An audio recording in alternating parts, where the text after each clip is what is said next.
They say weddings bring families together, but on the day of my sister's wedding, my family made sure I knew I didn't belong. I stood in the back of the church, clutching the speech I had written, a simple toast filled with love and honesty. My parents leaned in close, their words sharp enough to slice through the lace and laughter of the ceremony. "Don't you dare say a word, Anna. Not here. Not today." I was 28 years old, silenced in front of 100 guests, my heart pounding against the paper crumpled in my fist. My sister, dressed in white, smiled at everyone except me. And as I swallowed down the truth, a storm of betrayal twisted in my chest. But what none of them knew, what even I didn't know at that moment, was that the groom had secrets of his own. Secrets tied to mine. And by the time he finished speaking, it wouldn't be me who was silenced. It would be them. My name is Anna, right? I grew up believing that if I worked hard, stayed quiet, and loved my family unconditionally, I would be loved in return. For years, I carried that belief like a fragile lantern through the darkness of our house. But lanterns burn out when they are never refueled. I was the eldest daughter, the forgotten one. My parents, Robert and Elaine, made it clear who their star was from the beginning. My younger sister, Jessica. Blonde, dazzling, charming Jessica. She could do no wrong. Every medal I earned, every paper I aced, was met with a lukewarm nod. But Jessica's cheerleading ribbons? Her sweet smile? Those were framed on the wall. By the time I was in high school, I had learned my place. I cooked dinners when Mom was working late, folded laundry when Dad snapped his fingers, and helped Jessica study for exams she couldn't be bothered to prepare for. But when Jessica stood on stage at graduation, tassel swaying, they screamed her name. When I crossed the same stage a year earlier with honors, their applause was polite, almost distracted. Still, I tried.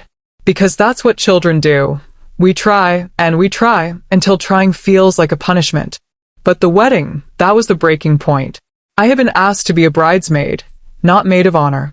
Jessica chose her best friend Melissa for that. "You're too serious, Anna," she said when I asked why. "I need someone fun by my side, not someone who's going to make everything about responsibility." I swallowed the sting and smiled anyway. That's what I'd been trained to do.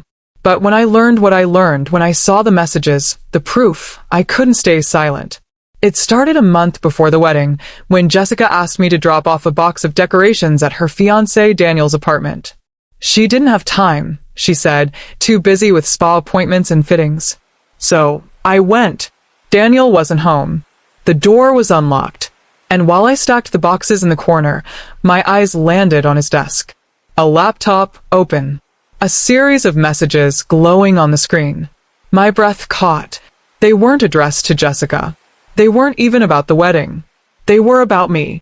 Daniel had been writing to a friend, spilling truths that made my blood run cold. He knew things about my family, about me, about the way Jessica and my parents had treated me all these years. Things no one ever said aloud. I should have walked away, but I read every word. And what I found that day planted the first seed of hope I'd felt in years.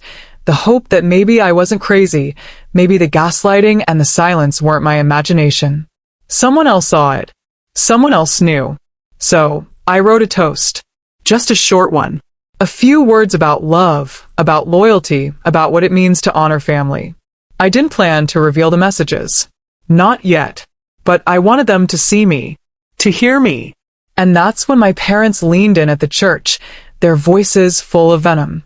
"You'll ruin everything if you speak, Anna. Keep your mouth shut. Don't embarrass us."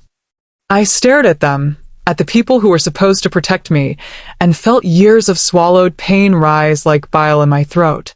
I nodded, but inside something broke. For the first time, I didn't feel like the obedient daughter. I felt like a woman standing at the edge of war. And as the ceremony ended, and the groom rose to give his own speech, my parents turned to me with smug satisfaction, certain they had silenced me. But Daniel's first words into the microphone made their faces turn to stone. "Before I say anything about love," he said, his voice strong, "there's something you all deserve to know." And in that moment, I realized I wasn't the one who would speak tonight. The truth was coming, and it wasn't coming from me. I used to believe families were meant to be safe havens. That belief didn't come from my experience. It came from movies, books, the stories my classmates told about family vacations and birthday traditions. For me, family felt more like a stage where I was cast in the wrong role, background character in a play where my sister Jessica was always the star. Growing up in the right household was like living under a spotlight that never turned my way. My parents, Robert and Elaine, adored appearances. They weren't wealthy, but they were determined to look like the perfect family. We had the trimmed lawn, the white curtains, the smiling Christmas cards. But inside those walls, perfection had a price, and I was the one who paid it. I was the serious one, the reliable one, the one we don't have to worry about. On the surface, those labels sound like compliments, but what they really meant was that I could be ignored, overlooked, forgotten. Jessica, on the other hand, was our sunshine. Every little thing she did was met with applause. When she brought home a participation ribbon, it went on the fridge. When I brought home an honor roll certificate, my mom slipped it into a drawer. Don't brag, Anna. She'd scold if I showed it to relatives. You don't want to make your sister feel bad. By the time I was 10, I'd learned to celebrate my victories alone. I remember winning a spelling bee in 6th grade. Jessica wasn't even in the audience. She was at soccer practice. But my parents? They missed it because they couldn't be in two places at once. They chose her. They always did. It wasn't just school. It was birthdays.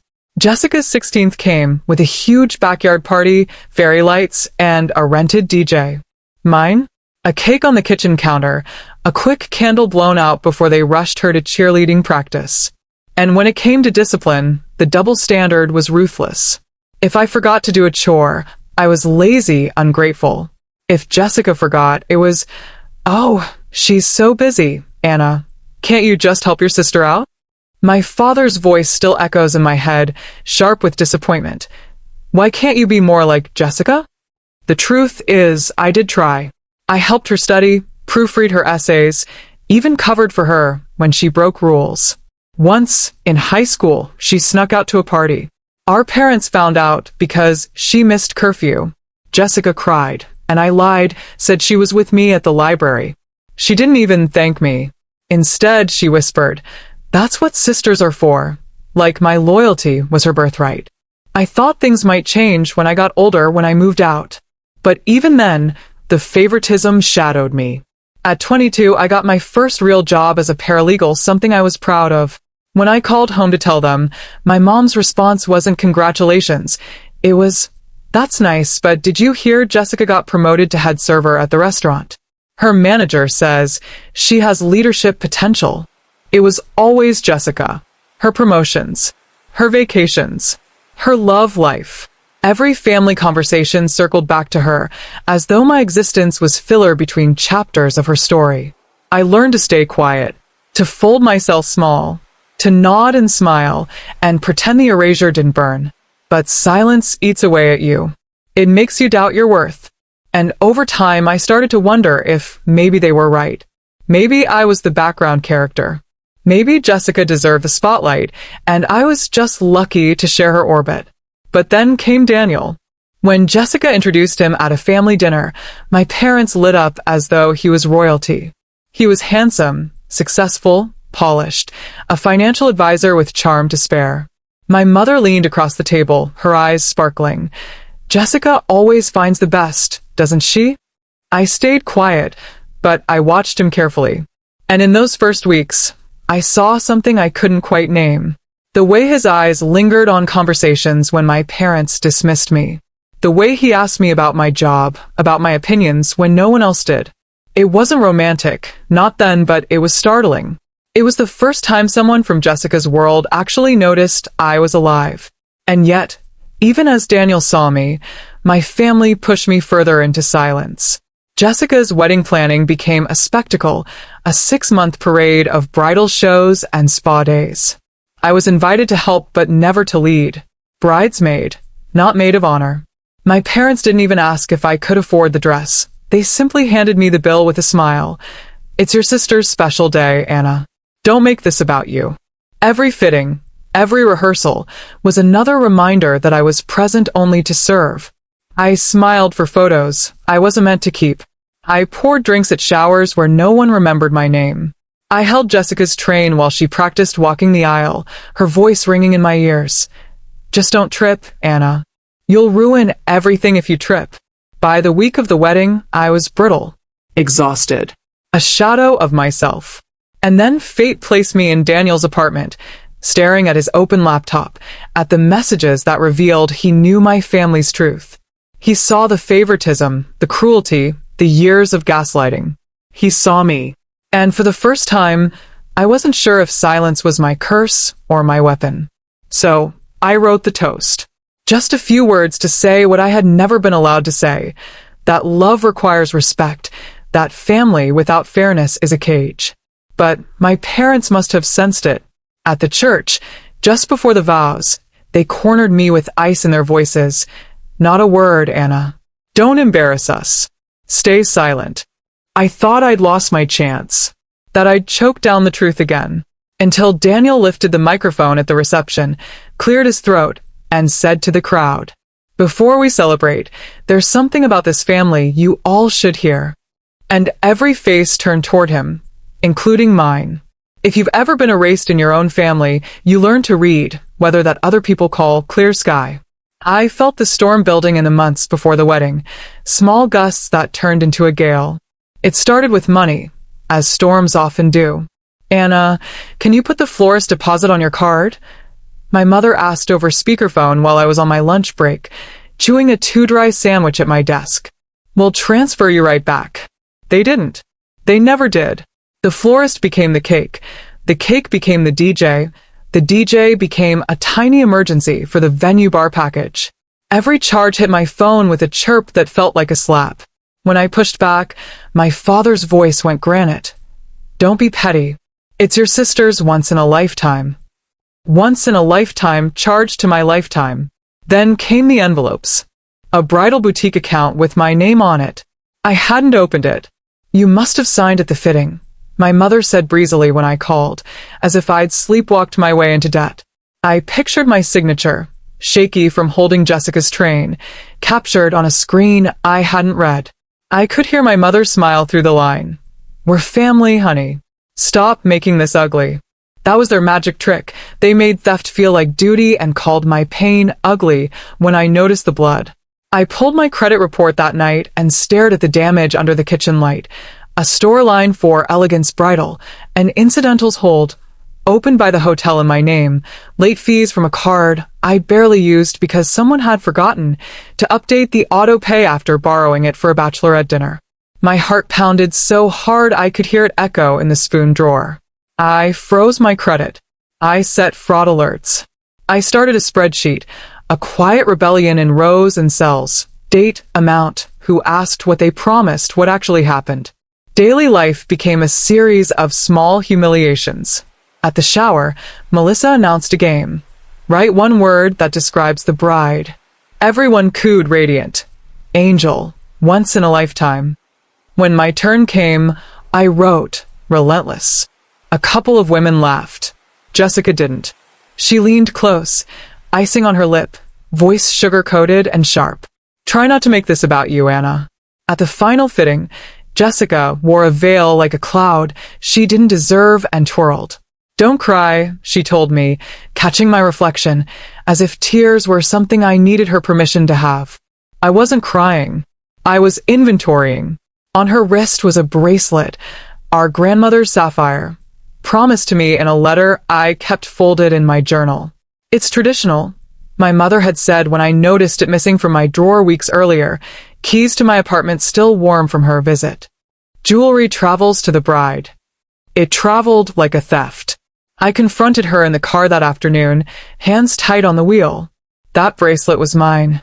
It's the family's, she said, eyes on her phone. And right now I'm the family. Don't ruin this. The breaking came in whispers over weeks. Jessica took what was mine with a smile. My parents rewrote reality until I doubted my own memory. And I started doing what no one expected me to do. I watched. When my mother asked me to sign for a delivery, I read the clipboard before the pen hit paper. When my phone chirped, I took screenshots. I kept every receipt and photographed every tag tucked beneath lace-like secrets.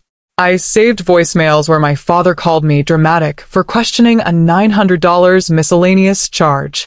I forwarded bank alerts to an email account with a password no one knew. I learned the angles of our house that turned faces into mirrors, the hallway frame where I could see Jessica's expression harden when she said, "Thank you," the kitchen reflection where my mother's mouth pressed thin before she arranged it into kindness. I started keeping notes in a slim black notebook, not emotions, facts. They couldn't argue with ink. And there were other cracks. Daniel's. At dinner one night, Jessica bragged about how the wedding planner called her Pinterest royalty. Daniel smiled like a man who'd practiced smiling. Later, as I handed him plates in the kitchen, he looked at me and said quietly, "Are you okay?" It was the first time anyone in that house asked me that. Fine, I lied. He didn't push. But I caught him looking, sometimes when my parents ignored me, when Jessica cataloged my work hours so she could assign me errands. His gaze felt like a hand on my shoulder. I see it. I see you. A week later, I found the messages on his laptop. My reason for being in his apartment was simple: drop off centerpieces, pick up a box of candles Jessica forgot. The door was unlocked, the laptop open, the glow pulling my eyes like a tide. I shouldn't have read them. I did. A group chat labeled Groom Squad. A private thread with someone named Harris. Screenshots of charges I knew too well. He'd been tracking them. Notes. Her sister keeps covering. Parents push everything onto Anna. Open boutique line in her name.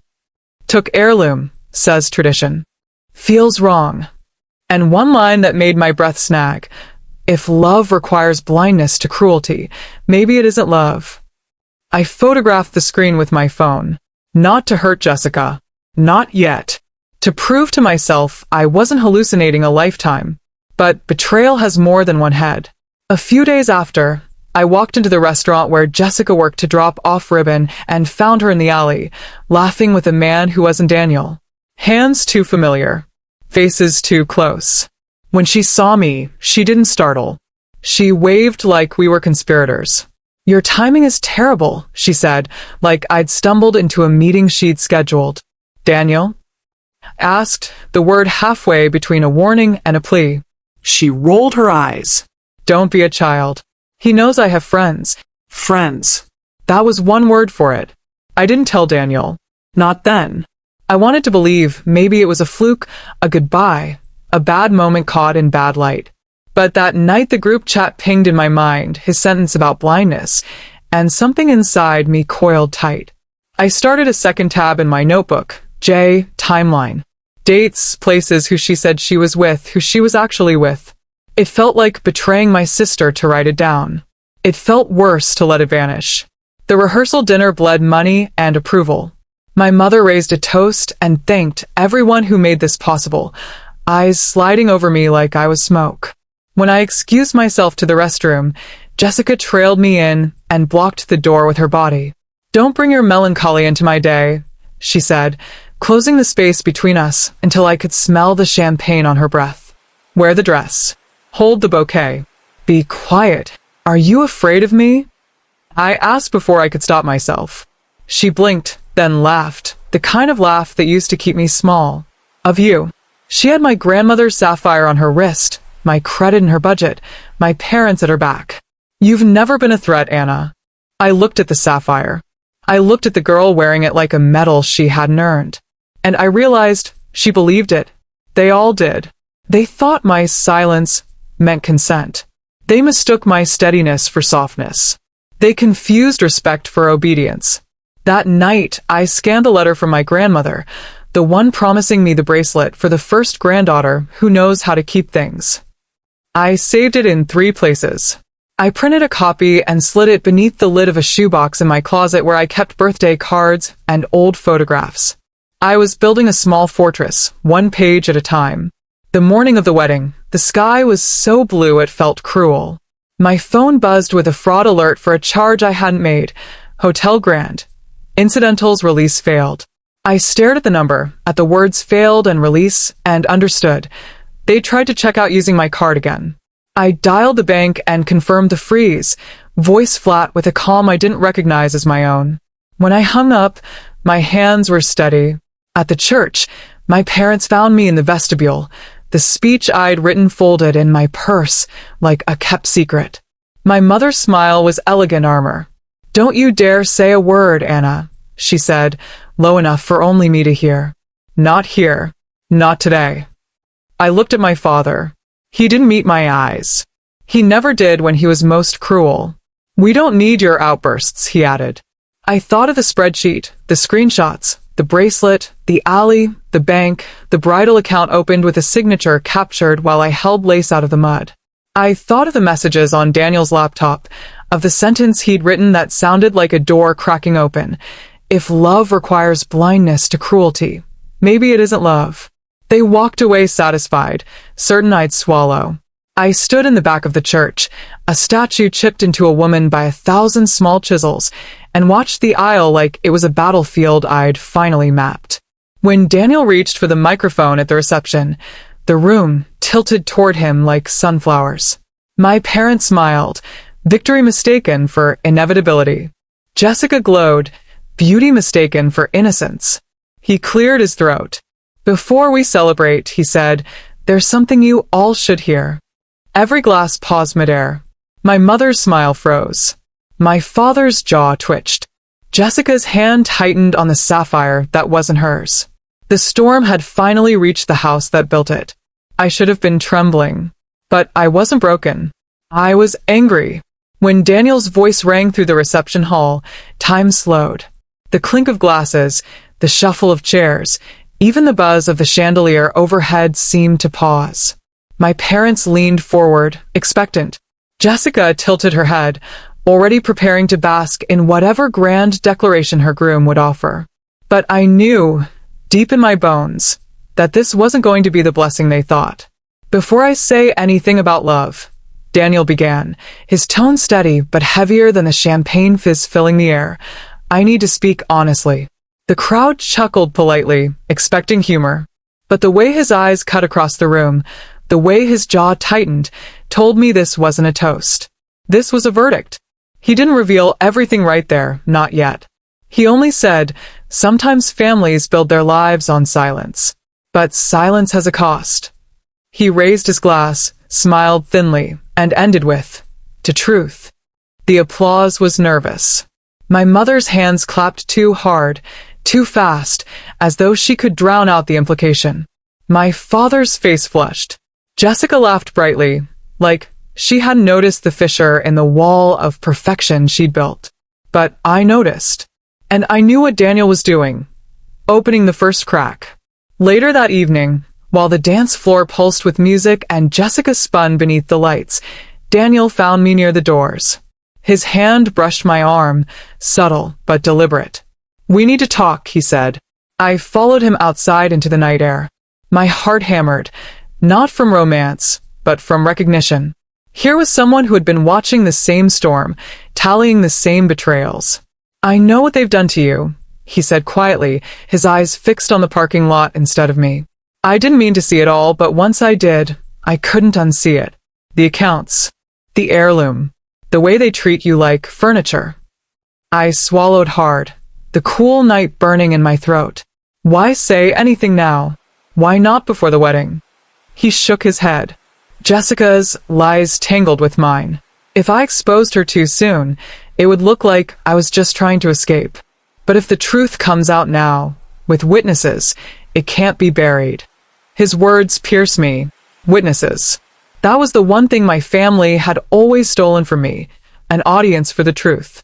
"I have proof," I whispered, pulling my phone from my clutch. I showed him the screenshots from his laptop, the photos of the forged accounts, the letter from our grandmother about the sapphire bracelet. His eyes widened as he scrolled. "You've been building a case." I nodded. "For once, I want them to feel what it's like to be cornered." He looked at me then, really looked, and nodded. "Tomorrow. At the brunch. I'll back you up. But you lead." That night, I couldn't sleep. In my hotel room, I spread the evidence across the bed like puzzle pieces. The spreadsheet, the pawn charges, the fraud alerts, the heirloom letter. I rehearsed the words I might say, not with tears, but with precision. I wanted their faces to burn with the shame they had sown into me for years. Morning came, and with it, the wedding brunch, an affair even more performative than the ceremony. A room full of relatives and family friends, all eager to praise Jessica and Daniel as the perfect couple. Jessica entered like a queen, her hangover disguised with makeup, the sapphire glittering on her wrist. My parents flanked her like bodyguards, smiles stretched thin but determined. I walked in last, binder in hand, my pulse calm despite the storm brewing inside me. As the mimosas flowed and the toasts began, my mother leaned toward me and hissed, "Remember, Anna." Not a word. But she didn't know. She couldn't know. The plan was already in motion. When it was my turn, I stood. My legs didn't shake. My voice didn't waver. I wasn't supposed to speak today. I began, the room quieting around me. In fact, I was ordered to stay silent, because silence has always been my role in this family. But silence is expensive, and I've paid enough. My father stiffened. Jessica's smile faltered. My mother's nails dug into the tablecloth. I opened the binder, slid the first page onto the table, the credit report with fraudulent accounts in my name. Murmurs rippled through the crowd. I placed the next, the pawn ticket, the fraud alerts. Then the letter from our grandmother, her handwriting looping across the page, promising the sapphire bracelet to me. Gasps now, eyes darting from Jessica's wrist to the paper. And finally, the screenshot of Daniel's messages, his own words about the cruelty, the theft, the truth. Jessica shot up from her chair, face red, voice sharp. "This is pathetic. You're jealous, Anna. You've always been jealous." But Daniel rose too, his voice steady, cutting through her shrillness. "She's not jealous. She's telling the truth. And I won't stay silent either." The room erupted. Whispers, gasps, a chair scraping the floor. My parents froze, caught between fury and fear, their perfect facade collapsing in front of every witness they'd ever sought to impress. And for the first time in my life, I didn't feel small. I didn't feel erased. I felt seen, because the trap was sprung, and my family had walked right into it.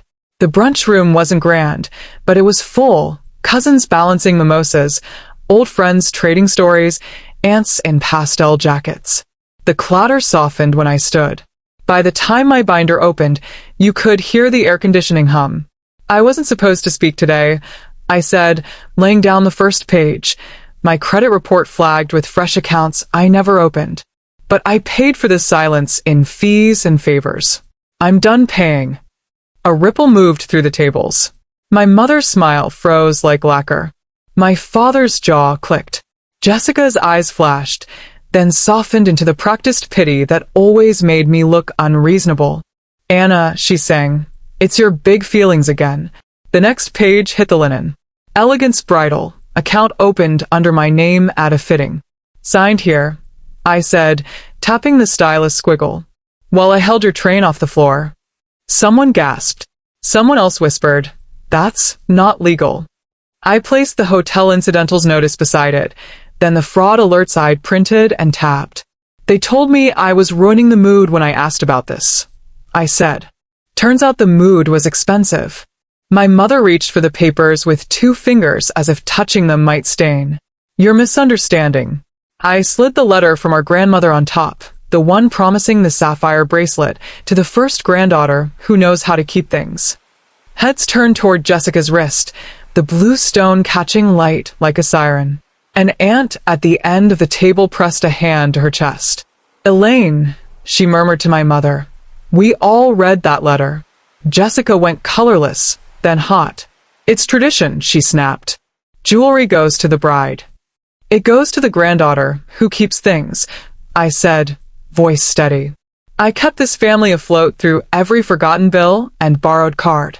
You kept taking." Jessica shoved her chair back, as if distance could dissolve the ink. You're jealous, she said, louder now. You're always jealous. You couldn't stand that someone finally chose me. Daniel rose. The room shifted with him. She's not jealous, he said, voice even. She's telling the truth. A hush spread like a sheet. He reached into his jacket and laid down his own stack, screenshots, dates, notes in his clean hand. I knew something was wrong when the vendor emails kept copying Anna on payments I never saw her authorize, he said. So I started documenting. Messages from Elaine asking me to have Anna handle it. She never says no. He turned his phone to show a text from my mother, the timestamp shining like a confession. Daniel, please don't bother Jess with this. Ask Anna. She's good with money. My mother gripped her napkin so hard it tore. And this, he added, placing a printed photo in the center. An alley behind Jessica's restaurant, her face tipped to a man I didn't know, bodies close in a way that didn't belong to fiancés and friends. 2 weeks before the wedding. A low, involuntary "oh" rolled the length of the room. Jessica laughed, the brittle, dangerous kind. That's private, she said. You had no right. Private. Daniel's gaze didn't waver. Like opening accounts in Anna's name? Like taking her inheritance because it made for a prettier picture? He slid forward a copy of the boutique's authorization screen, the tablet log showing my name added by authorized party, Elaine Wright. He looked at my mother. You signed, not her. My father pushed up from his chair. We won't be humiliated by documents waved around at brunch, he barked, as if volume could make truth retreat. I slipped my phone from my clutch and pressed play. The tiny speaker spilled my mother's hiss from yesterday's vestibule, captured in bright, betraying audio. Don't you dare say a word, Anna. Not here. Not today. The recording ended with my father's mutter. We don't need your outbursts. Aunt Joan's face went hard. So you did silence her, she said flatly. Across the table, Melissa, Jessica's maid of honor, stared at the bracelet, at the letter, at Jessica. Her voice was a whisper that carried anyway. Jess, why? Jessica's mouth opened and closed, but the excuses tangled. For the first time, there weren't enough words to cover the floor. Daniel lifted his glass. I stood at a microphone last night and said silence has a cost, he said. This, his hand passed over the papers, the letters, the photo, is the bill. I won't ask my wife to be less cruel. I won't marry into a lie. He took a breath. I'm not going on a honeymoon, and I will be speaking with counsel about an annulment. The word detonated without noise. The room didn't gasp this time. It inhaled and didn't exhale. My mother lunged for composure. Daniel, darling, you're overwrought. A little family miscommunication. He didn't look at her. Mrs. Wright, you asked me to keep Anna quiet. You used her like a credit line. And you taught your younger daughter that tradition is a good outfit for theft. My father tried again. You don't understand how families work. I understand how decency works, Daniel said. He turned to me then, his voice the opposite of every room I'd ever been in with my family. Not loud, not demanding. Level. Anna, would you like to say anything else? I looked at my sister, at my mother and father with their smiles cracked and set aside, at the bracelet that wasn't hers, at a room full of witnesses finally facing the weather I'd predicted alone for years. Yes, I said. I placed one final page on the table, a simple, single-sheet summary from my bank showing my accounts frozen, fraud alerts active, and a written statement attached. I do not authorize charges in my name for the Wright Keller wedding. Signed, dated. This is me ending the part where I pay for my silence, I said softly. I will not be covering your bills. I will not be carrying your secrets. If you contact me for money, you'll hear from a lawyer. If you try to use my name again, you'll hear from the police. A chair scraped. Jessica shot to her feet, face flaming. Give me the bracelet, I said before she could speak, and my voice surprised even me. Not plea, not pose. Instruction. Her hand hovered at her wrist. The room waited. Melissa's whisper cut like a metronome. Jess. It took longer than it should have, but the clasp finally gave. She set the sapphire on the table without meeting my eyes. I didn't snatch it. I picked it up the way you pick up a photograph of yourself as a child, gently, with a kind of grief for the version of you who thought you'd never get it back. Thank you, I said. It wasn't gratitude. It was an ending. My father started. Anna, don't you? No, I said. Just that. And the word made a sound in me like a lock sliding into place on the right door. Across the room, phones had been lowered. No one wanted to film anymore. Reality was heavier than content. People looked anywhere but at my parents. The manager hovered at the threshold, polite concern furrowed into his brow. Daniel eased his ring from his finger and set it beside his stack of papers. I'm sorry to the guests, he said, and meant it. You deserved a celebration without lies. We'll handle the rest privately, but not quietly. He turned to me again. You don't owe anyone in this room an explanation. For a heartbeat, no one moved. Even the air stilled, like a held breath finally learning how to release. Jessica reached for words. None came. My mother lifted her napkin, as if to hide. My father looked small in a way I had never seen. Defeat isn't a shout, it's the absence of the next lie. I closed my binder, slid it into my bag, and stood. The silence that followed wasn't mine. As I stepped away from the table, my phone buzzed, a new email preview flashing up from the hotel. Attempted charge declined, cardholder freeze in place. I looked at my parents, at Jessica, and felt a steadiness root in my bones. The first domino had fallen, and by nightfall, the rest would follow. When I left that brunch, I didn't look back. But I didn't have to. The fallout followed me like thunder after lightning. By the time I got home that evening, my phone was buzzing nonstop. Texts from cousins, voicemails from aunts, even a message from the church secretary who'd never seen such a scene. News of what happened had spread faster than wildfire.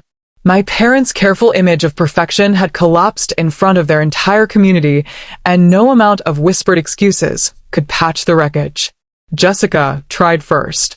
She flooded her social media with smiling selfies, captions about choosing love over hate, pretending as though the annulment and the public exposure hadn't happened.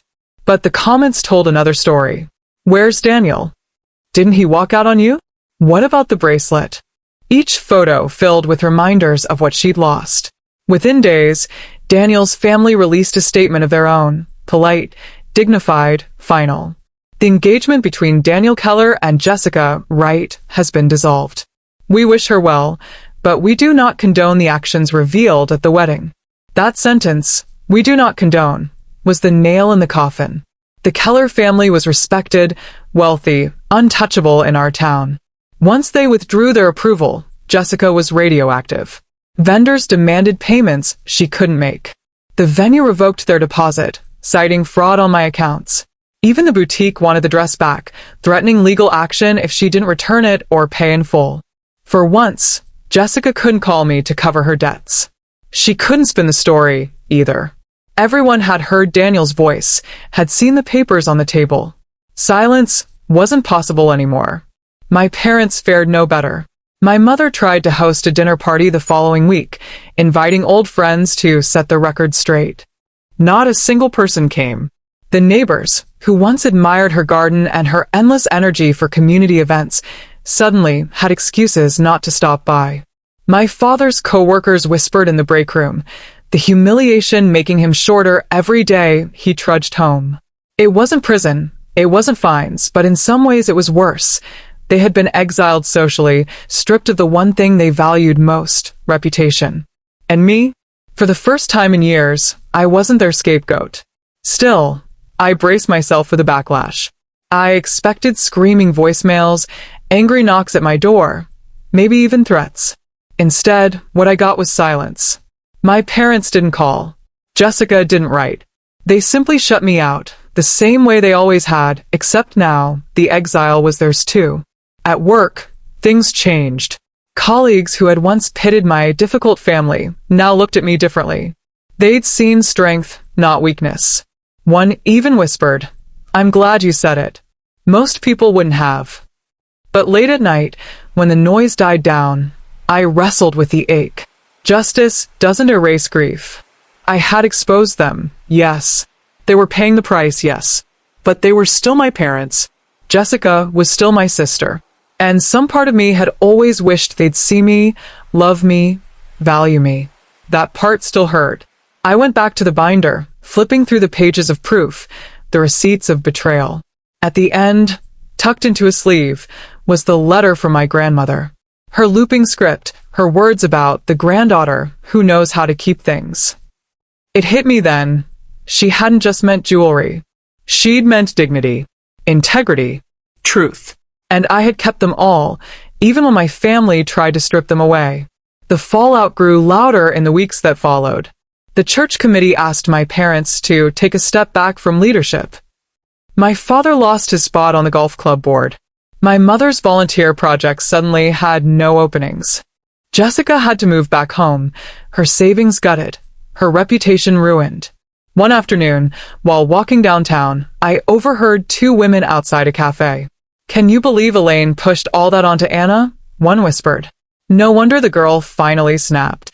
I should have felt guilty for eavesdropping, but instead, I felt something new: validation. Strangers saw what I had carried for years. The story wasn't just mine anymore. But the true fallout came when Jessica tried to confront Daniel in public. She showed up at his office, screaming about betrayal, demanding he take her back. Security had to escort her out. A video of the scene hit social media by nightfall. The caption, "The bride who lost it all." And just like that, her humiliation was complete. Still, my parents clung to denial. One evening, I received a single text from my mother. "You didn't have to do this. Families forgive." I stared at the words until my eyes blurred. Families forgive. The irony was almost cruel. I had begged for forgiveness my whole life for being too quiet, too serious, too unlike Jessica. They had never granted it. But now, when their house of cards collapsed, forgiveness was suddenly a currency they wanted to spend. I didn't reply, because the truth is, forgiveness is a gift, not an obligation. And I wasn't ready to give it. The fallout wasn't just theirs. It forced me to face myself too. Who was I without the weight of their silence pressing me down? Who would I be now that the lies were gone? One night, I stood in front of the mirror, the sapphire bracelet on my wrist, my grandmother's letter pressed to my chest.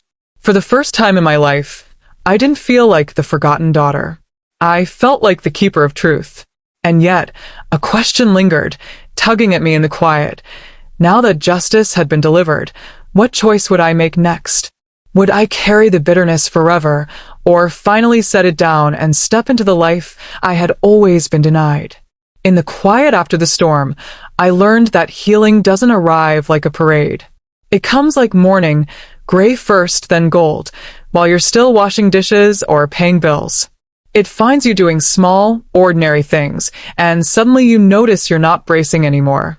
I started by taking back my name in practical ways. I closed every fraudulent account and set permanent fraud alerts. I changed the passwords I'd lazily recycled since college. I moved apartments. Nothing dramatic, just 3 neighborhoods over to a place with tall windows and creaky floors that sing when the wind shifts. On the first night, I unrolled a rug, brewed tea, and slid my grandmother's letter into the top drawer of a desk I bought secondhand. The sapphire bracelet sat in a velvet box beside it, a promise kept. Then I set boundaries that were less visible, but louder. I wrote my parents a short email, no speeches, no rage. "I'm choosing limited contact until there's accountability. Do not use my name or credit for anything. Do not show up unannounced. If you need to reach me, use this email." I CC'd my attorney and clicked send. The world did not end. It got quieter. People ask about Daniel. We met once in a cafe weeks after everything, the way people do when they've been inside the same fire and made it out on different roads. He'd already filed for annulment. He brought a manila folder with copies of documents for my records and a kindness that asked for nothing in return. "I'm sorry I didn't stop it sooner," he said, hands wrapped around a cup gone cold. "You stopped it when it counted," I told him. "And you didn't ask me to be small." We didn't make future plans. Not for romance, not for friendship. Some stories don't need a second act to be meaningful. We thanked each other for the truth and left it there in the light. The town adjusted around the fallout the way towns do. Quickly and forever. My parents kept their house, but lost their audience.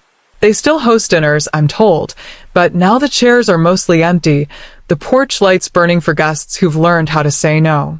Jessica found work at a different restaurant across the county line, where fewer people recognize her. She sent me a single message months later, "Can we talk?" And I sat with it for a long time before replying. When you're ready to return what you took that isn't money, credit, story, space, I'll meet you in a public place. She didn't write back. Not yet. Healing respects clocks we don't control. I went to therapy because I wanted my voice to be more than a weapon. The first session, the counselor asked me what silence felt like. Like being wrapped in plastic, I said. You can see the room, you can hear people laugh, but the air is theirs. We worked on breath, on the physics of saying no without apology.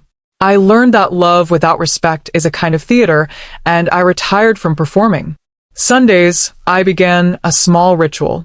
I'd walk to the farmer's market, buy too many lemons, and come home to bake a simple cake. I never learned to bake as a kid because birthdays were production numbers for one daughter and footnotes for the other. I'd eat the first slice standing at the counter, warm and shameless, and wrap the rest for neighbors. New traditions grow fast in good soil. Work changed because I did. I stopped minimizing my ideas in meetings. I asked for the raise I'd avoided requesting for 2 years because it isn't a good time. Turned out it was exactly the right time. I started mentoring a new hire with careful eyes and perfect notes, the kind of woman who might get overlooked if no one says her name in the right rooms. I said it. She lit up. The binder, the one I brought to the brunch, didn't stay on the shelf. I built something from it. On Thursday evenings at the library's small community room, I started a free workshop called Speak Now. No microphones, no performances, just a circle of chairs and a whiteboard. We taught each other how to read a credit report, how to say "I do not authorize," how to set boundaries that hold. We practiced scripts for difficult conversations. We laughed a lot more than I expected. We cried sometimes too. On the first night, 5 people came. By spring, the custodian had to bring in more chairs. One evening, a woman lingered after everyone left, tracing the bracelet on my wrist with her eyes. "How do you know you won't become hard?" she asked. "After everything?" I thought about it. "I don't want to be unbreakable," I said finally. "I want to be well put together. Strong at the seams. Flexible where it matters." She nodded like someone had handed her a key. As for love, yes, it returned, but not as rescue. A man at the workshop brought his sister one week and a stack of cookies the next, the kind that crack at the edges. We talked about books in the parking lot for too long and stood closer than necessary when the wind picked up. He listened to answers he didn't expect. He didn't flinch at the word boundaries. We're taking our time, like people who know the difference between a stage and a life. One afternoon, I drove past my parents' street on the way to the post office. The azaleas were blooming, my mother's favorites, and for a second, memory tried to smuggle in nostalgia. But then I remembered the vestibule, the hissed command to disappear, the way my father's eyes slid off me like rain on glass. I parked at the post office, mailed a bundle of Speak Now flyers to a shelter 2 towns over, and felt the weight shift inside me from what I lost to what I'm building. I still wear the bracelet, not because it's valuable, but because it's proof. I kept things. I kept receipts, yes, but also my self-respect, my voice, the small, stubborn belief that I deserve to be heard. On my desk, beside the letter, sits a note I wrote to myself on a sticky square. The truth is out. Some days it's a victory banner. Some days it's a reminder to keep telling it. If you were in my kitchen right now, I'd pour you tea, and we'd stand by the window while the cake cooled.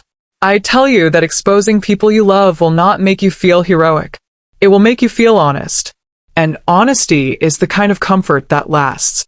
To everyone listening, if your family asks you to vanish so they can look whole, step into the light anyway. If they spend your name like a credit card, cut it off. If they call your boundaries unkind, hold them tighter. There will be fallout. There will also be mornings when you realize you are breathing without permission. Every scar tells a story of survival. Keep fighting for your truth. If this story found you at the right time, Tell me in the comments what line you needed to hear. And if you want more stories where the quiet one stops being quiet, subscribe. I'll be here, baking cakes, running Speak Now, and choosing a life that doesn't require me to disappear.